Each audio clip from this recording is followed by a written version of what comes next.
সোমবার তো করেইছিলাম বাবার পুজো, তো সেদিনের কিছুটা ভিডিও রয়ে গেছে, তো ভাবলাম যে আজকে তোমাদের সাথে শেয়ার করে দিই।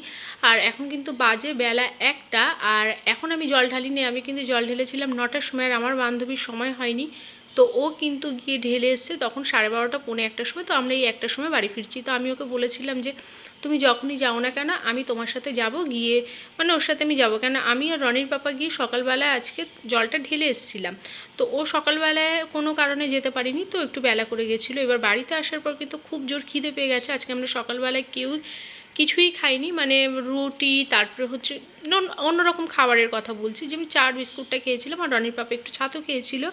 তো তার জন্য কিন্তু ভীষণ জোরে খিদে পেয়ে গেছে। এবার আমি তাড়াতাড়ি করে ভাবছি যে দুপুরবেলা খাবারটাকে রেডি করে দিয়ে দিই। আর এই সোমবার যা মানে রোদ উঠেছিল সেটা তো সবাই জানো, তার মধ্যে এই তেলে ভাজা পোড়া খেতে একদমই ইচ্ছা করছিল না, কিন্তু বাবার নামে খেয়ে নিয়েছি, কোনো অসুবিধা হয়নি।